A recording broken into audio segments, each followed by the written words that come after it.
It is Monday, which of course means that here on the Fantasy Sanctuary, we are live and we are in BBM streets tonight. Myself and Tyler jumping back in, waiting for 7 people to jump in this one. So if you want to draft with us, if you want to try and snipe our favorite players, if you want to try and beat us and shove it in our faces, now is your time to do so. Tyler, have you been busy drafting this weekend? Oh yeah, I mean, not an hour goes by. I don't think. Let me hop in there and see what's going on. I see a couple screenshots on the old Twitter machine, and I go, Jalen Hurts is a 6th round pick regularly now because of the tush push ban again. That was why he slid into the late to mid 5th round, and we're gonna double count that again as if QB sneaks and rushing just automatically vaporizes. Let me get in there. Let me buy that up. It's been a good time. Oh, Travis Hunter can't run around. Oh man, he's got to start slipping, 5, 10, 15 picks past ADP. Let me get in there and buy some of that FUD. People are bored. People are overreacting to every little bit of not that important news, and we got a little bit extra today. So yeah, I've been drafting every chance I can get in between touching some grass. Yeah, I'm like, look, it's not ridiculous to say that if the tush push was banned, they would affect Jalen Hurts' value to an extreme level. But Jalen Hurts still rushed for 630 rushing yards last year. I'd be, definitely considering how much it would affect Josh Allen's. But Josh Allen's ADP isn't slipping. Josh Allen had 12 rushing touchdowns last year and 100 rushing yards less than Jalen Hurts. Now, obviously, Josh Allen is a better passer of the ball, so it swings and roundabouts, as we like to say over here. But if you were going to fade Jalen Hurts, then I think you should at least be fading Josh Allen behind Lamar Jackson at a bare minimum. So, yeah, it's going to be interesting to see how that one plays out. Because for me, when the tush push first came around, it was something which I didn't particularly enjoy. But now, the more it's gone on, the more I've just enjoyed seeing teams fail to be able to defend it. Yeah, I mean, I think back to a few years ago. Jalen Hurts was a 6th round pick along with Kyler Murray. He's proven to be a much better passer than we thought he could be. They've only added more and more weapons to this offense. His gimme touchdowns might be affected, but his ability to still rush the ball in the green and red area and just also schematically, okay, let's say the tush push gets banned. This is still an era of NFL defenses that are playing a lot of too high shells that allow guys like Lamar, Hurts, and Allen and Jaden Daniels to really punish teams with scrambles, whether it's zone or man coverage, just because of how defenses are adjusting. And that's why we saw such a resurgence in rushing touchdowns and rushing yards in general. So really, really and truly, I mean, this is the modern era that fits the dual threat quarterbacks a lot, just because of how often they can abuse defenses with play action, QB sneaks, QB scrambles, and then just in general, just making plays. Yeah, I'm just going to hit on this chat question quickly from Ryan. Dynasty, would you send Brees for Bucky? Well, Rich, who's in the chat with us tonight, our Dynasty expert around here in the Fantasy Sanctuary, also a Jets fan, does have Bucky Irving slightly ahead of Brees Hall in the current Dynasty rankings that he's got up there.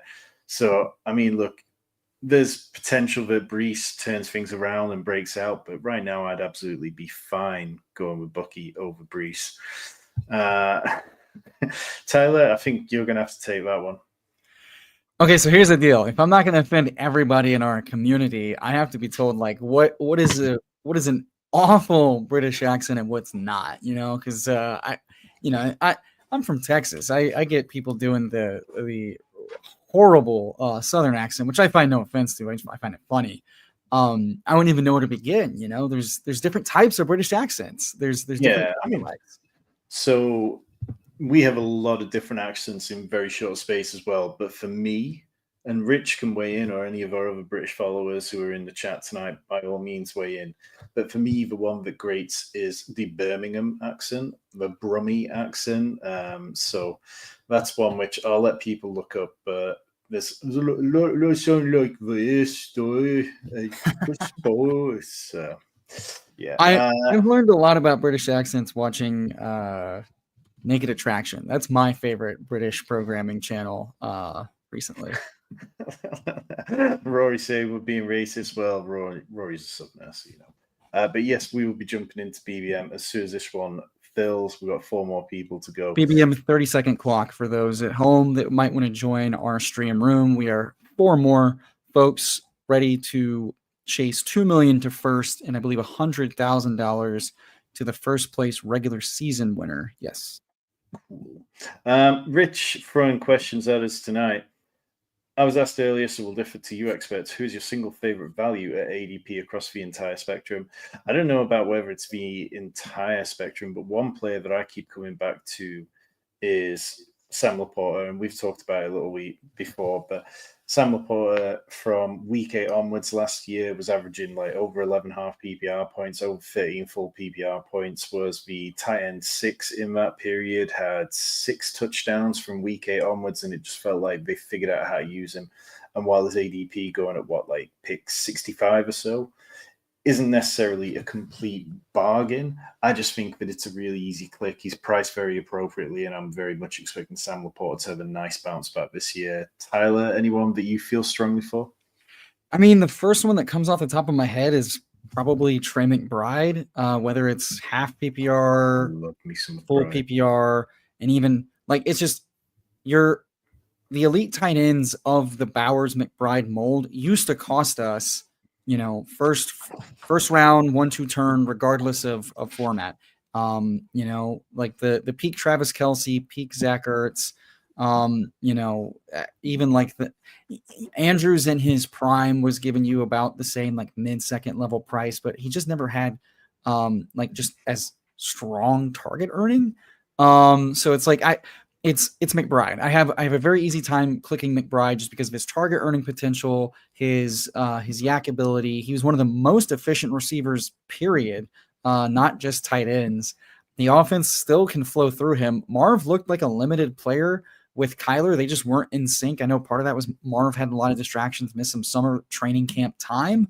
But just the way he's used, the way he plays, and the way Kyler plays, which is a little agnostic in the middle of the field, it sets up really nicely to let Trey McBride cook, and we're only suppressing his price because he had the worst run out of touchdowns since Dwayne Bowe and Jacoby Myers, before he finally caught his first touchdown. So I'm buying into that because with any sort of touchdown regression, agnostic of any sort of yardage or targets, he's a smash.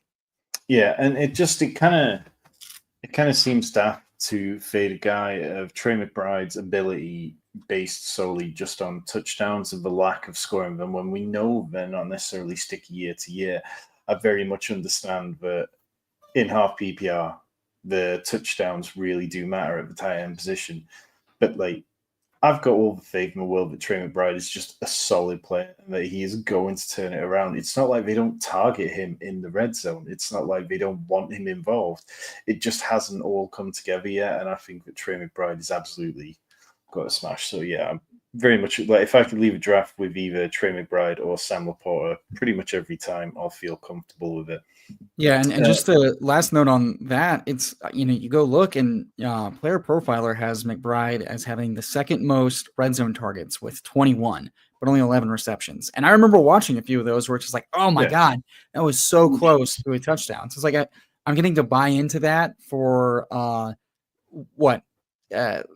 round and a half max more expensive than last year when people were like, is he even good? Which was a hilarious question. So yeah, this feels like getting like when we bought into Amon-Ra, it was just like, ooh, back in first, is that too expensive for an elite target earner with awesome yak ability on a great offense? The answer is almost always no.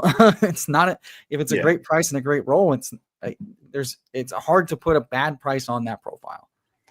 Yeah, and Sam Laporta, the thing that kind of goes overlooked with him is that like there was a period where they were just using him in their design target game. He was the speed motion guy. Like I think there's just so much about what Sam Laporta does that I find him an easier click than Jameson Williams, despite Jameson Williams probably having a bigger weekly upside on any given week. We are picking from the 109. Seems like we keep getting similar picks in these drafts at the minute, but we'll give us a minute to kind of answer this question in the chat of who are your favorite 3 picks in the first 3 rounds. For me, This one, it goes Bijan Robinson in the first round. I think he just has all the potential in the world to give us the RB1 overall season.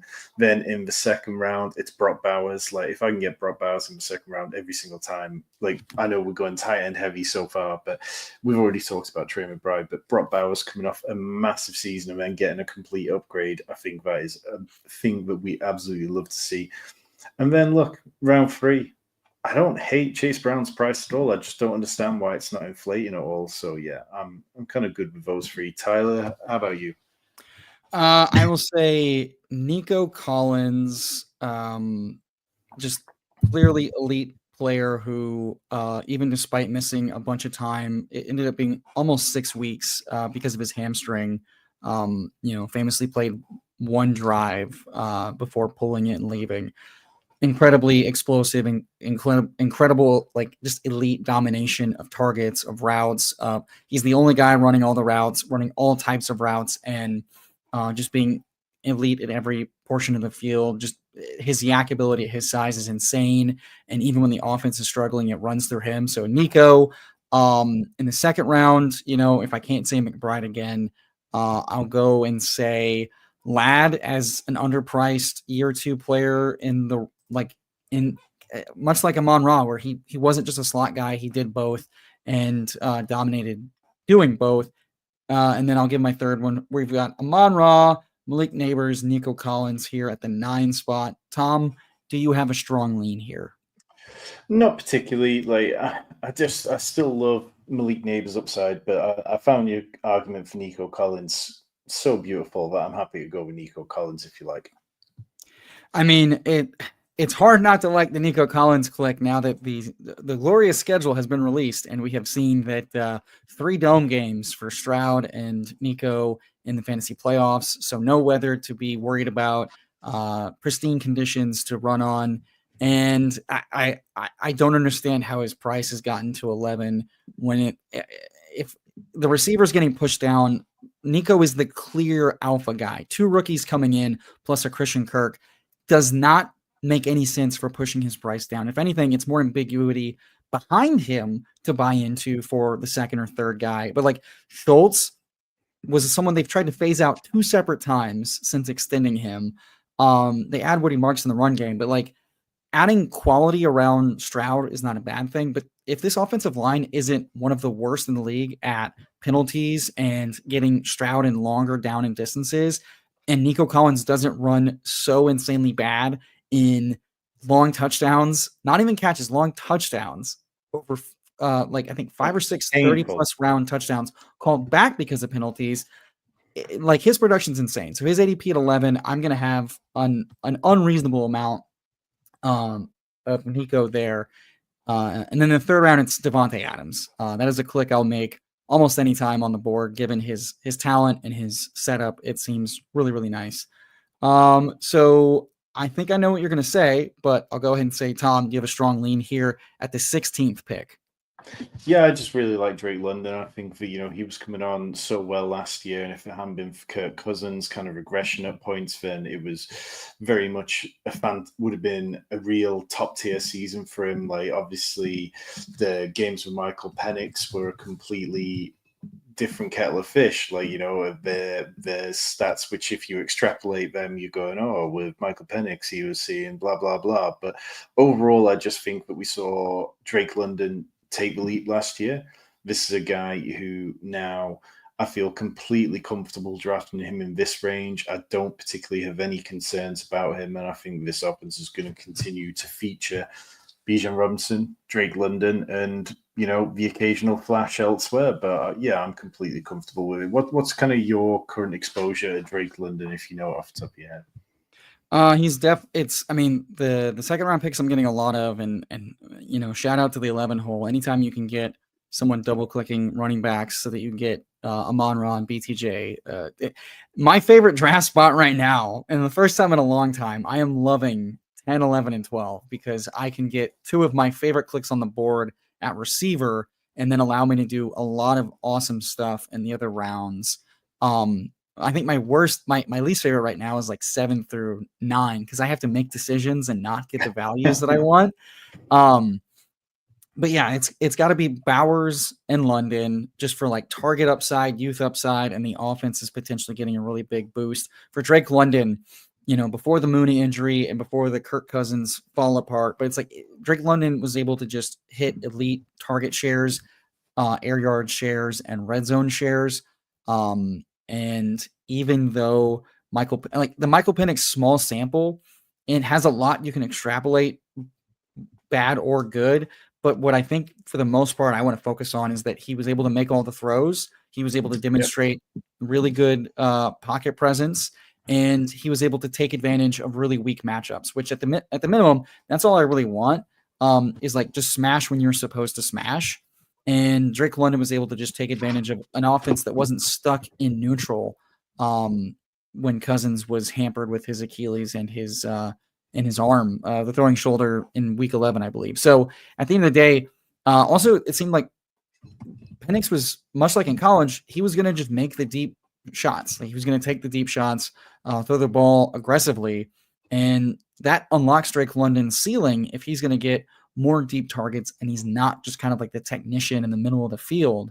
And we saw Mooney have some really big spike weeks doing that before Penix came in and gave London some of those available deep targets. So it's London, it's Bowers, it's McBride, it's Ladd, and it's Bucky. Those are my most often second round clicks because those are the profiles I just feel really good about, floor and ceiling, schedule matchups, season long.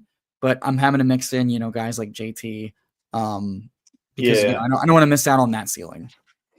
Yes, well, let's come back to this in a minute. But JSN at the top of ADP, falling a few slots, and then kind of QBs. I don't know. Like for me, I'd be quite happy just taking JSN and building out a nice zero wide receiver, zero Why running not? back team.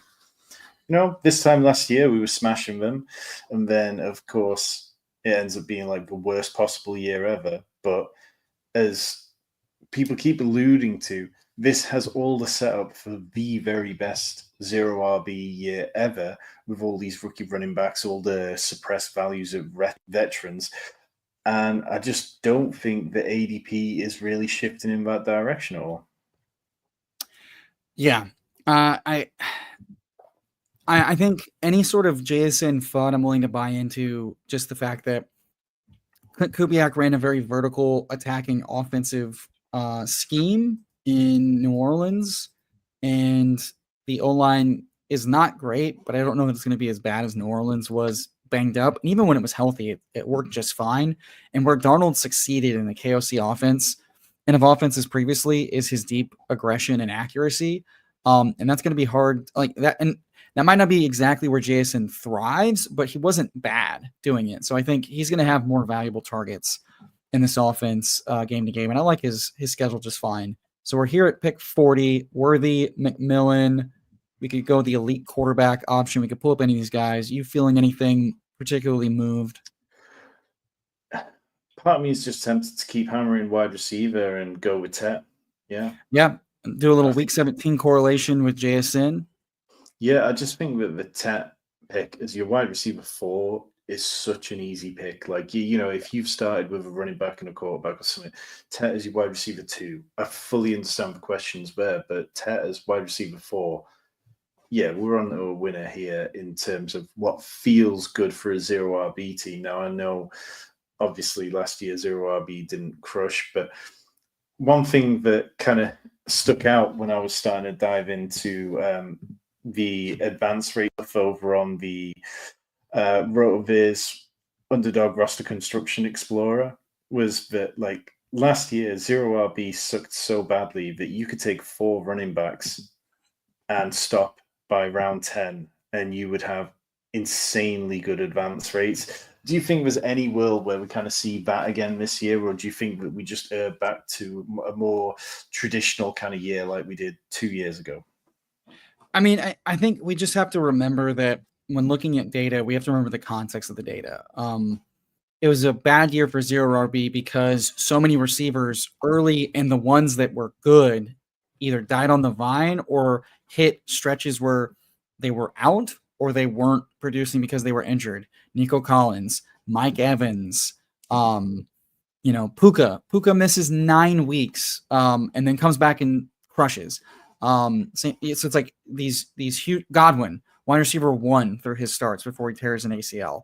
Um, and then the running backs, none of the really big guys hit, and the guys that do miss time and end up getting sapped, Joe Mixon, for my portfolio, not great. And then some of the young guys, just bad or injured. Marshawn Lloyd having the Kyron run out of injury after injury, can't stay on the field healthy.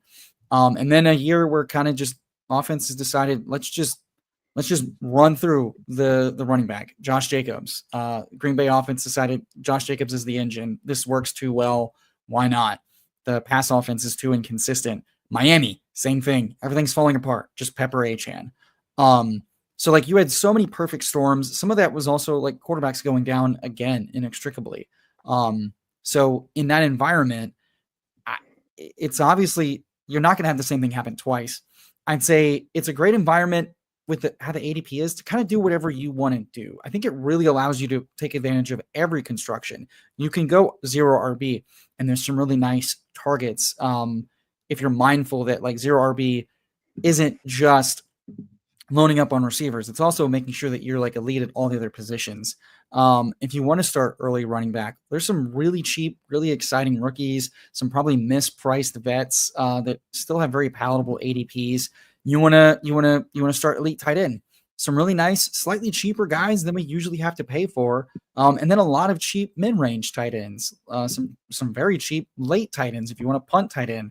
The elite quarterbacks have never been cheaper in the fourth and sometimes late fifth round. So and the rookies are cheap again, kind of like the Lawrence Mac Jones rookie year. So I think it's a great year to just mindfully build however the room allows you, and then whatever you want to execute, just doing it in a mindful manner. Because right now, everything feels great. We'll probably get more information and more viable running backs will come up as other running backs we felt excited die. But I think it's set up to be good just because of the youth that's available and teams kind of ejecting from some of the old veterans. Yeah, like the takeaway from last year for me isn't that, we all should be drafting running backs higher. It's the takeaway is to zig whenever zag. Like there was a real minefield of people feeling very sure that zero RB was the way Yeah. forward. And definitely we were guilty of that as anyone, but like not seeing the values that you could build these four RB teams and be done by by round 10. There was opportunity there, which we possibly didn't explore enough. Back on the clock, my guy Calvin Ridley right at the top, and then RJ Harvey. I have not drafted a lot of RJ Harvey, and I've just done the Fancy Pro show where I was saying I find him a difficult click. Do you want to take RJ Harvey? Because I'm completely fine with it if you do. You said my guy Ridley. Let's take our fifth receiver and potentially have a team where we feel comfortable with just six at some point. Looking at this guy here is going to load up at running back. God bless him. Go ahead. I like this pocket just fine. All of these guys, I don't mind. I like the receivers here plenty. But it is funny. Everybody poo-pooing the zero running back teams last year. My best BBM that missed it was in the semifinals, missed making the finals by just a smidge, thanks to Tampa Bay shitting the bed in week 16 and then going off week 17 like everybody wanted. Didn't take a running back till Rashad White fell in the seventh after starting 6 straight running backs, and then grabbing Mark Andrews. That was my best BBM famously. So it's just funny how we can prescribe so much, but at the end of the day, it was still viable if you just built well. Yeah. So we're back on the clock, and this is the area where the wide receivers start to get a bit questionable. Do you want to take someone like Chris Olave as a wide receiver 6, or should we be looking at James Conner, Alvin Kamara? I'd be fine with James Conner as RB1, as the chat points out. Quinshon Judkins, probably not. I think it's Conner Kamara. Yeah, if you don't want Kamara, who I'm fine at this price with, I'm good with either one of these guys, so just take your favorite. No, Connor absolutely works. Like it's no slat on Kamara. I just think that it's another new offense. It's another situation where I don't feel great about the quarterback who could be checking down to him, and that does matter. I don't feel great about the offensive line, and ultimately, whilst the Cardinals aren't a perfect team, I feel like they're going to play quite close this year to what they did last year, or if not, they'll improve slightly. Whereas when you get to the Saints, who knows, man? Yeah, I will say, like, I like Kamara just fine in a vacuum. The way that Kellen Moore has talked about him is really promising. Obviously, this offense is probably going to be a bad offense that just feeds the running back one and the wide receiver one, and everybody else is going to be eating for scraps. I don't love the Tyler Shuck thing. I will say there's like a little bit of granular FUD about, Kellen Moore. There's been some great articles. I think shout out Fantasy Points. I don't remember if it was Ryan or someone else pointed out that, like, the Kelmore offense doesn't necessarily feed running backs with targets as much as some of these previous things, but we can see that Kamara is a target earning running back, very unique to himself with what he's able to do. So like the overall ceiling of his targets may be slightly capped, but with the way his contract is set up and buoying these young quarterbacks to get them through, and Kelmore's rushing offense has been pretty efficient. So Kamara could cede a few targets away, maybe in that granular take, but have a slightly more efficient rushing attack, which we saw when available last year. He was regularly a top 3, top 5 battle royale selection here on Underdog. So he's someone I'm mixing in because it's disgusting, but in a zero running back room, if he's just a super powerful advance piece for my super piss offense roster, I think a 6th-round pick is more than fine for that pick. But I've loved Connor for years. He's been a staple of my portfolio. He has shown zero, falling away. His ADP is kind of hampered because they had some positive things to say about Trey Benson, who looked good in a couple of games, but purely as a rusher, not as a receiver. So Connor still has he has a better offense out almost entirely. And Connor, Kyler, and McBride are my preferred clicks at ADP of that offense. And it seems to be a pretty concentrated offense in those guys. They didn't add a whole lot in this offseason. So I see no reason that, barring health, Connor can keep it going even late. He just seems to be extremely efficient, and I'm willing to bet on that workload and that efficiency at this price. He's been cheaper. I expect him to get more expensive as we go on. Exactly. So, no, I mean, Connor, what, like 6, 7, top 8 weekly finishes last year, just scored over 19 full PPR points on 8 occasions. Like, the guy is just a machine. And I'm very happy having him highly up. In terms of where we're at when we come back to the clock, Quinshon Judkins still there, falling a little bit past ADP. Tony Pollard, who I like, is a good click. I mean, correlates nicely with the Titans, builds out that game stack a little bit more. And then Aaron Jones, I don't particularly hate pick 83, but that just feels a little bit trepidatious. I don't like Judkins, so I've been taking him when he falls 10 picks past ADP just to say I'll take the cheapest Judkins and figure it out. But I'm with you that I think I prefer Pollard over all these guys, especially with correlation. But I think the ADP value, if you're not going to take a guy, take him when he's cheap. Because at this point it is like he's a young guy, and what if he gets more work than I'm betting he does, or what if he in this offensive line or the Flacco-led offense is just more explosive or more efficient for more of the season than I think. And then that's, once again, that's fine. There's uncertainty, so buy into the uncertainty when it's a little bit cheaper. Do you have any kind of concerns that Judkins could be a slow starter? I mean, we can circle back to this after our next Absolutely. pick. It's not a favorite click of mine, but I think over some of these other guys, it's fine to good just because I think the upside is just he gets a little bit more receiving work and he's a little bit more efficient with it than we think as a bear. Or just that, they stick with Flacco much longer. And it's just a better scoring offense than they were last year. You mentioned Jones, B-Rob. I'm good with Jones here. Yeah, I'd be good with Jones. Like I've kind of mentioned that, like Brian Robinson's somebody that we should be a little more open to. Like when you look at what he did last year, he finished top 24 weekly on, I think it was 9 out of 13 starts last year, but he just never made the top 10. So it's kind of like, do you want someone like Brian Robinson to balance a Quinshon Judkins pick to just like that safe floor to help carry you along? But here with no running backs through the first 5 rounds, I think Aaron Jones and James Conner's kind of like a fine 1-2, and then we'll see what we get from Judkins over the season and we'll pad it out. Yeah, and as Hartman mentions, I think the upside is that Judkins just gets so much work that it doesn't really matter because you want to bet on volume. I'm worried about that from like the pass involvement way. I think they've shown us that Chubb was the best pure rusher in all of the NFL before his injury, and he was still someone that was regularly getting sub 70, sub 60% Yeah. snap share. It was high value touches and it was insane efficiency behind one of the top 5 O lines for several years in a row.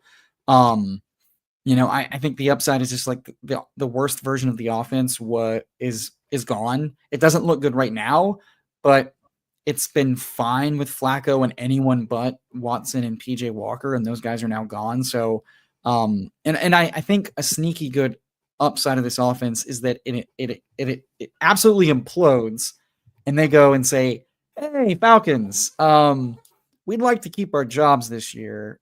Here's a third round pick for Kirk Cousins to come play for us." And it raises the floor. Or, hey, Rodgers, you know what we would both enjoy? Sticking it to the Steelers. You come play for us. The Steelers get worse because they're playing Mason Rudolph and Will Howard. So it's like there are chaotic ways this could play out. The Browns are an aggressive team that usually buy low from a management Yeah. perspective. So I think the floor is a little bit buoyed in that it could be better than we think. I don't know that they're fully tanking. They never quite do that anyway. They usually find a way to make it somewhat viable. And even in its worst spots, the young guy will get some usage. And then for Jones, it's just like the offense is still one I want to buy pieces of. His pass involvement was very good, and his ceiling is that he's getting to go back to his like part-time role, but it is an 8th round pick getting pass work in a very explosive, fun offense with a rookie quarterback. Who's likely going to be, it's going to be play action heavy. It's going to be get the ball out of his hands quickly, take advantage of matchups. Those things bode well for a guy like Jones, because they have every reason to push for the playoffs with this roster. So there's no reason to really phase him out unless he's truly bad. And Mason's not a pass catcher, really. He's never been a target earner. So I still think Jones at this price is someone I want to make sure I have. And I think his ceiling is higher than guys like B-Rob because of that pass ceiling. But obviously, both offenses I want pieces of, and guys that could just go really big in touchdowns. And considering how we built, this feels really nice. Yeah, so we've got a little bit before we probably want to start talking quarterback with this, unless you want to go with a naked Justin Fields, which works for me. I think he's still a good value, one of the few quarterbacks on the board who will give us double touchdown, rushing up equity.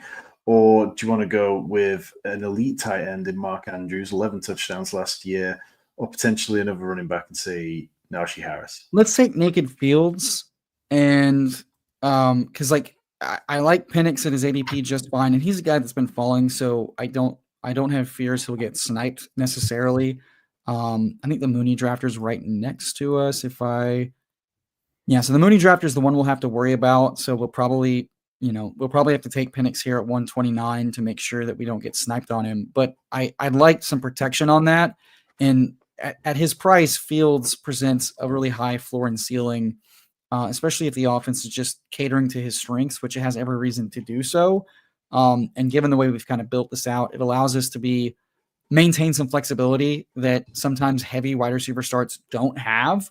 It's underdog. Quarterback scoring is very important. So as long as Fields is going to be one of the cheapest leverage pieces to get a top 5 quarterback score on a week, I'm going to want it, especially because I don't want to load up on that offense necessarily, because I think there's a lot of weeks where he could spread the ball around and be somewhat very valuable, but not necessarily someone that you're stacking, every week correctly.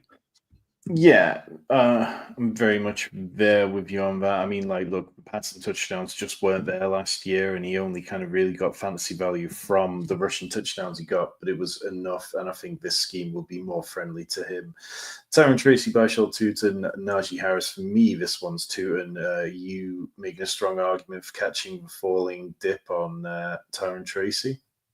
Tom, how are we going to take a guy that just fumbled during rookie camp? Oh, they're going to laugh at us, Tom. RB4 Tootin. Oh, my God. His fumbling. Oh, my God.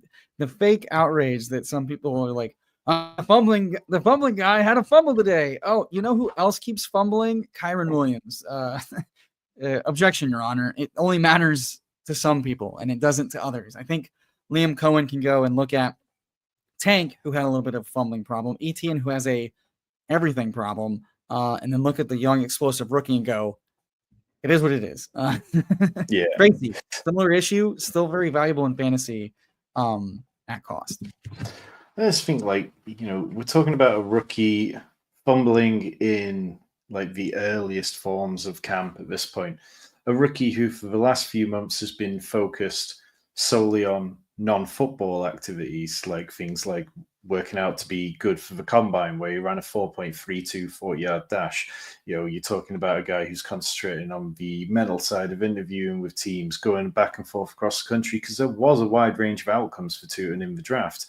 And like now, if you're going to tell me that I'm supposed to be worried because he fumbled in training camp, like no, like right. If we get to mid-August and the fumbles are still happening and the team then legitimately sounds worried, fine, that's completely fair, and I understand that, and I think that a dip would be, it would make sense. But right now, at this point, on 19th of May, I'm completely comfortable with everything that Tootin has as both downside and upside, because that 4.32 speed that can change a game in an instant and score and instantly open things up in the game to create a higher scoring environment. That's what we want in best ball. That's what we want in fantasy football, and I'm willing to share that. So in answer to your question, Bindles, we aren't worried.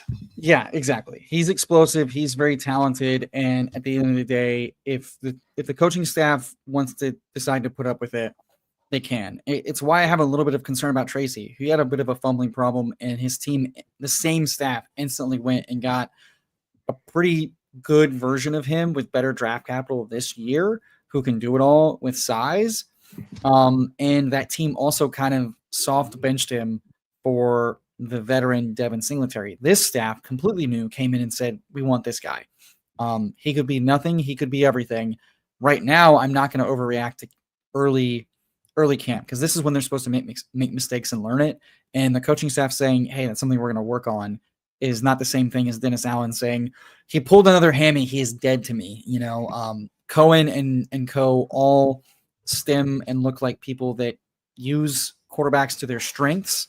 They use running backs to their strengths and wide receivers to their strengths. So it's like, I trust that they, if they have a vision for a player, these are coaching staffs I want to buy into. The Mike Tomlin types, I will be more cognizant of who they hate. Love that. Yeah, right. So we're back on the clock in one more pick. Obviously, just the one quarterback so far. No tight ends. We're kind of in the sweet spot for both positions with Justin Herbert, CJ Stroud, Trevor Lawrence, Tucker Kraft, Dalton Kincaid, and JJ McCarthy all there. Do you want to go quarterback here? I mean, obviously, we could take CJ Stroud with Nico Collins, which I think is probably being undervalued slightly, or is there anyone else you're banging the table for? If we want to push it around, no, I think the way we've started, let's get our stacked quarterbacks, because we've talked about it ad nauseum. 3 stacked quarterbacks are one of the best ways to have better expected value in the playoffs. We've invested the capital. I have questions about Stroud's upside, but on weeks where Nico hits his pure nut ceiling, we've seen Stroud be able to tap into that ceiling. I look at Stroud as someone I go, he's not someone I want a ton of, but I would love some low-owned Stroud in the playoffs, in the finals, with my first round Nico Collins. Because if Nico Collins is having a huge week, he could easily be attached to CJ Stroud doing that, especially with how often Stroud is, targeting him in the red zone. Specifically, if it could really concentrate to those two. And so it's something I go more than fine with. It looks like Penix will be someone that we can keep pushing around if we would like to take another running back, which I think we absolutely should do. Yeah. Like when I look at this area of ADP, there's nobody that really screams. Unless you'd like to take our 6th and final receiver to double stack Stroud. Would you like to? I don't want to. Let's get one of these running backs. Who do you like more? Well, we've got Pollard already, haven't we? So let's go Ramondre. No, we didn't take Pollard, but I still think Ramondre's price here is more than fine. the Patriots have a top 5 soft as fuck schedule. I think it's top 2 soft as fuck. That's a clinical term, by the way, guys. And there's a very real chance that just like they run a lot and they don't pass quite as much as we'd like. We kind of already saw them do that under a different regime, and we've seen Vrabel kind of do that, where it wasn't a lot of volume, but it was efficient. And so in that scenario, we didn't take Diggs, who I'm a little bit higher on than some of our compatriots. Seems to be returning much better from ACL at 32 than we would have thought. Was given a lot of money. I think this offense could certainly be heavily feed Diggs, heavily run the ball, heavily target the running backs in a versatile way with Ramondre and with Travion Henderson. And then, sometimes the tight end gets involved. In that scenario, if the Patriots are good, if the Patriots have a soft schedule, Ramondre's a lever against Henderson, who we didn't take.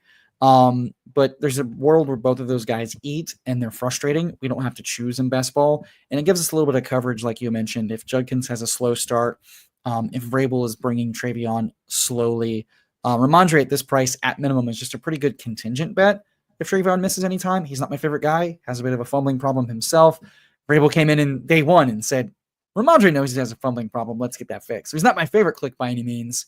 But I still think, he's going to get some work. He's got size for goal line.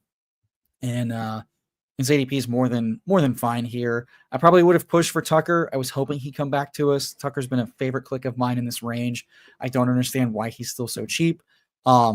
So I think catching up at running back as we punted it quite a bit. And you just got to mix up those guys because you're not always going to be right. So let's mix in some disgusting old guys with some exciting young guys.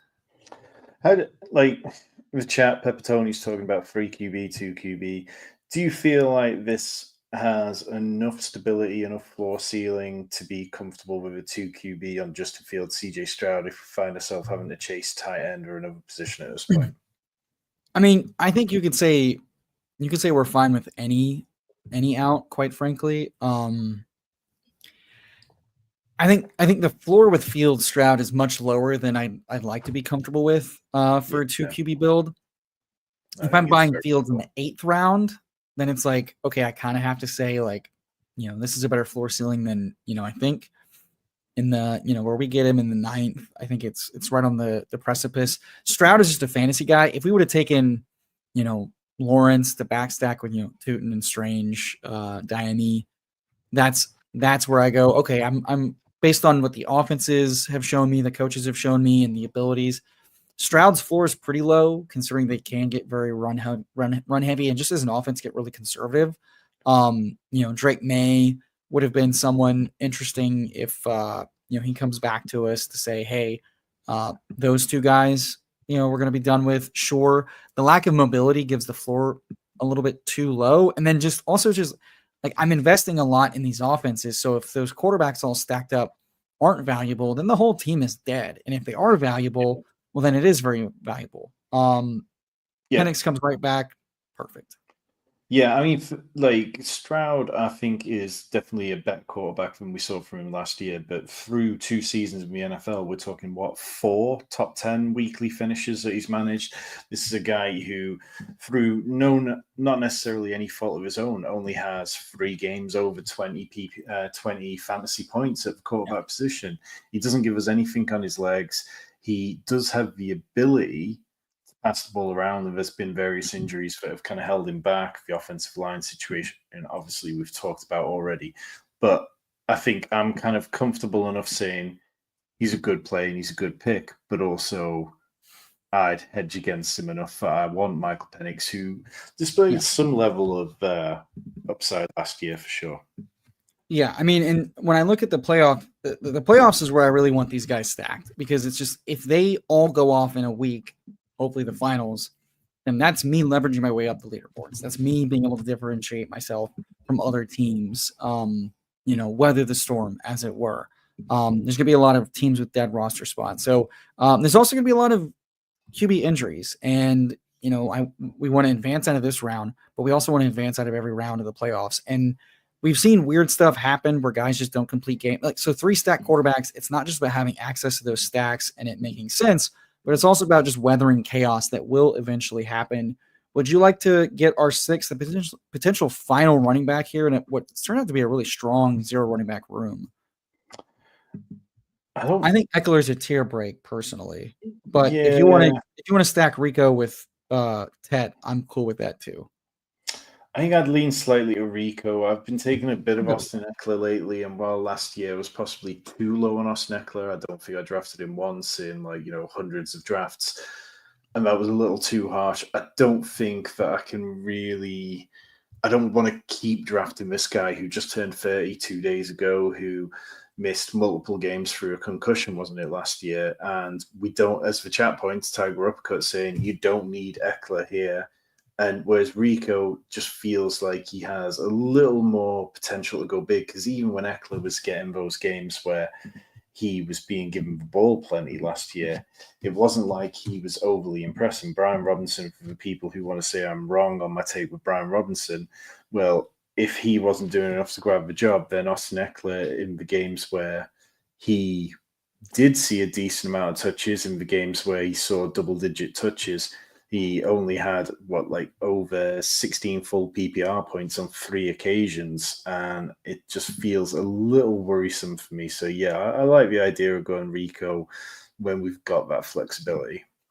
Yeah, I agree. Last note about the 3 QBs. I think a good way to kind of simplify it is just saying, anytime in these contests, I'm not taking an elite option at a onesie, I'm realizing that my best way to outscore that onesie any given week is multiple shots to outscore that onesie, because I'm saying I've gotten stronger at the other skill position. In our case, we got very strong at receiver. We potentially have the strongest, expected receiver room in this pod. And when we go up to other pods, how many other people in this temptatious, salacious running back landscape have had the gumption and the huevos to stick to pissing, as much as we have. But so it's like, we're essentially punting off the onesies, and we're kind of getting our anchor feel good with Fields, are logical but not the most fun. But if it hits big. Guys like that in the past have been like Jared Goff, Mac Jones. It's just like, it's not the most fun click. It's not the most fun price. I do kind of hate his price just a wee bit. But like him going ahead of Trevor Lawrence and Herbert makes no sense. But for us, we invested in the offense. We invested in the player. And then Penix, Stroud should probably be around Penix. And I think Cam Ward should be higher. But all that says, if we're not going to take the elite, I want to take it in numbers to try to outscore that, give myself the best option, just get a random spike. Derek Carr, best example of this, had a top 3 finals QB score just 2 years ago. Was basically useless the entire season. But then if you had him stacked up in the finals, you had one of the highest scoring quarterbacks because he just went off with passing touchdowns. And guess what? The guys he stacked with, because he's not rushing for it, are also having huge weeks. So it's really just about capturing touchdown spikes whenever they happen. And doing that at the onesie is pertinent, because otherwise you're kind of strapping yourself to say, hey, I not only didn't take an elite, but I'm also not going to take a bunch of shots to give me a chance to just bank a higher. I've got to compete with Josh Allen, Lamar, and Jaden Daniels teams. I'd like to give myself every opportunity I can do that. And if I only take 2, I'm kind of fighting with one arm, unless you're targeting like high upside dual threat or big touchdown spike seasons. And we're not always great at knowing who those are going to be. Yeah, I think that over the last couple of years, the data's kind of gone back and forwards, but my opinion's not really changed too much. But if I've got Lamar, if I've got Josh Allen, that's probably a 2 QB team. Otherwise, I'm probably okay pushing it to 3. I just might take the 3rd very late. Nice little run of tight ends coming up here. Obviously, Zach Ertz, Mason Taylor, K-Dot, all stand out there. Mason Taylor would give us a stack with Justin Fields, which would be nice. In terms of the other guys, Dalton Schultz, of course, to go with CJ Stroud, but we can probably push him. My lean would be Mason Taylor, even though I think K-Dot is probably going to be more consistently fantasy viable. I just lean towards giving Justin Fields that stacking power at this point. I'm guessing you do too, Tyler.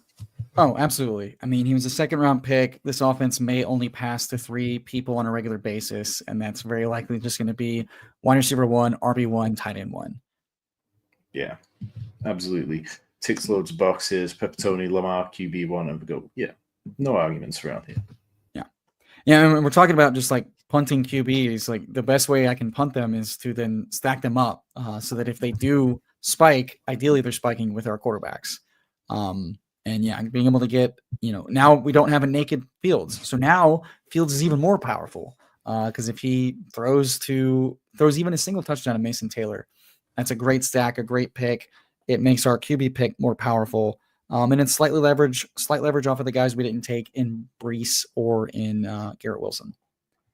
Yeah, so back on the clock now. Obviously, we've not taken a wide receiver in a long time. This is a spell where there's a lot of them about, but I prefer Dalton Schultz for the stack here. Obviously, CJ Stroud has failed to kind of push the ball around a lot, but like if we just count on that 1 week touchdown equity, then yeah, fine. I mean, Dalton Schultz is what Dalton Schultz is, but as tight end two paired with Mason Taylor, that makes some sense. And then obviously we can swing for a third tight end before we finish up. Anybody else that you're kind of finding yourself really clicking in these late rounds of drafts at the minute, Tyler, that you're worried is going to become somebody who gets pushed further up the draft boards and you're going to start missing out on him? Tyler Higbee has been I'm going to keep clicking him in the last rounds as long as he's tied to that offense and the coaching staff still loves him. Les Snead came out and said, yeah, we like Ferguson. He's the answer once Higbee decides to put him up. So it's like we tend, I think the dynasty mindedness of drafting and redrafting best ball is a double-edged sword because we tend to overly punish the olds, forgetting that they can still put up numbers any given week. They're still very much incentivized to matter and to get paid. And teams are still incentivized to win now with how the CBA is. There's not many long windows to compete and rebuild. So in this case, I like Higbee because the Rams have every reason to keep pushing 1 year windows, and they've pushed their chips in once again, expectedly with Adams. So they're doing a very good job of like, hey, we take some young pieces, we take some young shots, and we make sure that we have some viable depth and ability while maintaining. I think they've done one of the best jobs for the last 5 years to say we're pushing all the chips in, but we're not going to be bereft if anything happens. They've weathered a couple of rebuilds and implosions really well, and so Higbee being an 18th round guy who came back from injury way better than I would have thought, pop for a couple tutties. That's all you really want. And so being able to take a good offensive tight end that could run all the routes, and especially in the red zone in the last round, is going to be a really heavy pick of mine. Marshawn Lloyd, if he gets more expensive, then I'll have to start making decisions about, do I take him or not? And I mean, some of the fun rookies have already risen, a few rounds. Tutu Atwell, kind of a fun guy I take. Again, just a piece connected to a good offense. He goes in the 15th round here. And I expect as news comes in, we'll have to start shifting, the comfy clicks. Yeah, Jeff saying I like Tyler Lockett as price, probably the team's wide receiver too, and could have a feeling Ty Renee's on Simba slot. I like that shout. I think that the Titans in general are slightly undervalued, as I've continued to say for a little while now. And the consistency in the coaching staff, they saw what they could get out of Tyler Lockett and knew they needed somebody else. So very much on board with that. Also would be very much on board with Chuka Okonkwo as our Titan 3 if he falls to us.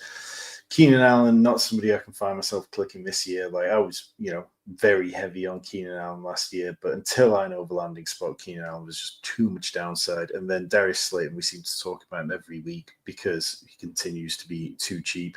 Do we want to push Chig with all these folks taking, or do we want to not risk it because we don't like the other guys later? I'd rather take Chig. I feel like the wide receivers at this range are probably a lot more much of a muchness. Like, are you interested in Keenan at all as a last round pick as our wide receiver 6? I mean, I would much prefer to be knowing where his landing spot you and I was, both, but brother. we're not going to get him at this price when the landing spot is known. No.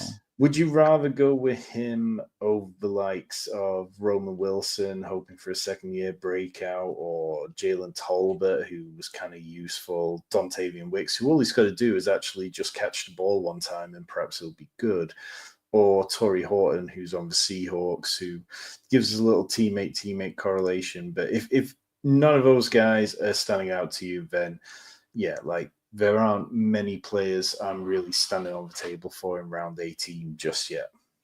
Keenan wasn't washed. He got 121 targets in a dysfunctional Shane Waldron offense. I don't think he made any comments about retiring. The team No, just hasn't brought him in yet. And it's not really when the veterans typically return anyway. Aaron Rodgers doing the same thing. So I think if you're taking a shot in an off, like we punted wide receiver since round 6, I'd say that like this is the way we say we made it right. We just bought into uncertainty with a yeah. vet Well, because okay. how much worse or better would Slayton or AD Mitchell, for instance, be for this Okay, team? so Keenan Allen or Amari Cooper for all the same reasons that you put there. I'd go Keenan just because he looked physically better. I'm fine with that. Like, I think that Amari seems to have a little more negativity around him at times as well. So There's some weird vibes. Like I think like the way Keenan seemed like he was always going to leave both his last 2 teams with the 1-year deals being what they were, whereas Amari was kind of like ignored on the way out and also sold low on the way out. Um, and I think if one of these guys is going to offer a team more, I think it's going to like Keenan. He's a security blanket chain mover type of guy, and that fits this style of offense where Amari kind of just feels like a perimeter decoy at this point in his career, just based on what we've seen recently. Um, the vibes. I mean, it wouldn't surprise anybody if Keenan Allen was signed and showed up, right when camp starts to say like, "Hey, yeah, I'm 33, I'm resting my body, and I'm going to sign to where it makes sense, and whoever signs me, like I have a reason to sign." Just that guy to me provides more value. I also it's like I don't think I've clicked him in 3 months. So at this point it makes yeah, sense. yeah. No, you've kind of flipped me 180 on this a bit, but it's worth having some exposure to him at this point in the process, definitely. And particularly on a team where I think we got really different and really unique, to be able to add him to that is something which I put value on as well. So overall, we finished with a 3-6-6-3. Justin Fields, CJ Stroud, Michael Penix, James Conner, Quinshon Judkins, Aaron Jones, Bashal Tootin, Ramondre, Rico Dowdle, Nico Collins, Drake London, JSN, Tet, Calvin Ridley, Keenan Allen, like plenty of AFC South stuff going on there. And then Mason Taylor, Dalton Schultz, and Chigo Conquo. Happy? You know what? It's funny. It's this that felt good. We said we're gonna piss 5 straight, and then we're just gonna say, hey, we got it right. We did well, and then late, I think we just targeted. If we're saying we were right about the first 5, well, then the guy we got to add is going to matter. And if that guy is going to matter, who's likely to really matter? And, you can argue about Keenan mattering late in the season, but I think if he signs, he's signing to a contending team or a team that needs him. And he's also like these guys want to chase Hall of Fame numbers and stuff. And we were drafting Julio Jones and guys that were like obviously on the downturn of their career, just from a market standpoint. If Keenan Allen signs, he's likely going much higher than I am comfortable taking him. But right now, yeah, I'm going to take him over kind of these guys that have already been phased out multiple times and who are just total dart throws. Because we don't have right now in mid-May, we don't have a lot of good signs about who the worthwhile rookies are going to be that we should be taking, which ideally that's the spot. In the last round, we want a home run shot. Who's going to way outproduce their ADP or who's going to give us a huge spike at least once in the last round. And we don't have clear answers because the rookies, we've already steamed up the ones we think it's going to be, and plenty of those are not going to be it. So this was fun because I don't know if we will build a team like this ever again, where we said 5 straight, cut it off at 6, but that's what I'm wanting to do this year. We talk about resolutions every year. I'm really wanting to push construction and say we're going to have sound construction, but because we're trusting the process of what we already did in that draft. And if we're saying we started 5, then we're saying that we've covered our 3 plus our flex, and we've done a good job doing it.